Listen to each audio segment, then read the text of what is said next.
പൈലറ്റുമാരുടെ അശ്രദ്ധയെ തുടർന്ന് തലനാടിരയ്ക്ക് വൻ ദുരന്തം ഒഴിവായ വാർത്ത കഴിഞ്ഞ ദിവസം പുറത്തു വന്നിരുന്നു. ഈ ദുരന്തം ഒഴിവായതിന് പിന്നാലെ എയർ ഇന്ത്യയുടെ പൈലറ്റുമാർക്കെതിരെ നടപടിയുമായി നേപ്പാൾ ഇപ്പോൾ രംഗത്തെത്തിയിരിക്കുകയാണ്. എയർ ഇന്ത്യ പൈലറ്റുമാരുടെ അശ്രദ്ധയെ തുടർന്ന് മാർച്ച് 24-നാണ് നേപ്പാളിന്റെ ആകാശത്ത് വൻ ദുരന്ത സാധ്യത ഉണ്ടായത്.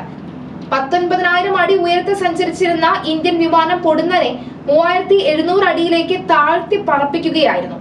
നേപ്പാളിലെ സിമാറ വിമാനത്താവളത്തിന്റെ വ്യോമ മേഖലയിലായിരുന്നു ഈ സംഭവം. നേപ്പാൾ എയർലൈനു വേണ്ടി എയർ ഇന്ത്യ വിമാനത്തോട് 19,000 അടി ഉയരത്തിൽ തുടരണമെന്ന നിർദ്ദേശം നൽകിയിരിക്കുകയായിരുന്നു ഇത്. ത്രിഭുവൻ ഇന്റർനാഷണൽ എയർപോർട്ടിലെ എയർ ട്രാഫിക് കൺട്രോൾ വിഭാഗത്തെ സംഭവത്തിന് പിന്നാലെ ഇനിയൊരു അറിയിപ്പ് ഉണ്ടാകുന്നത് വരെ നീക്കിയിരുന്നു. ഇതിന് പിന്നാലെയാണ് എയർ ഇന്ത്യ പൈലറ്റുമാരെ നേപ്പാൾ സിവിൽ ഏവിയേഷൻ അതോറിറ്റി വിലക്കിയത്. വിലക്ക് സംബന്ധമായ അറിയിപ്പ് DGCAക്ക് നൽകിയതായി നേപ്പാൾ സിവിൽ ഏവിയേഷൻ അതോറിറ്റി വിശദമാക്കി. തലനാടിരയ്ക്ക് ഒഴിവായ അപകട സാഹചര്യത്തെക്കുറിച്ച് ഇന്ത്യൻ കമ്മീഷനെയും വിവരം അറിയിച്ചിട്ടുണ്ട്.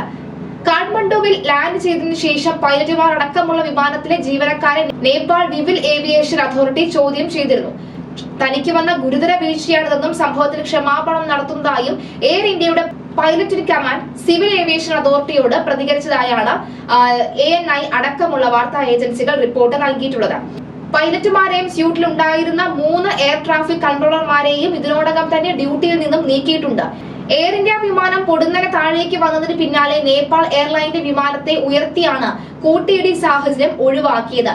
അനിശ്ചിതകാലത്തേക്കാണ് എയർ ഇന്ത്യയുടെ പൈലറ്റുമാർക്കുള്ള നേപ്പാളിന്റെ വിലക്ക്. മാർച്ച് 3-ാം വാരം എയർ ഇന്ത്യ വിമാനത്തിലെ സേവനങ്ങളുടെ ഗുണമേന്മ കുറവിനെ ചൊല്ലി UN നയതന്ത്രജ്ഞർ നടത്തിയ പ്രതികരണം വൻ വിവാദമായിരുന്നു. വിമാനത്തിലെ പാറ്റകളെ കുറിച്ചും തകർന്ന സീറ്റിനെ കുറിച്ചും ചിത്രം സഹിതമായിരുന്നു പ്രതികരണം.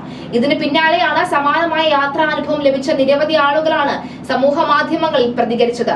ഇതോടെ എയർ ഇന്ത്യ എയറിലാണിപ്പോൾ.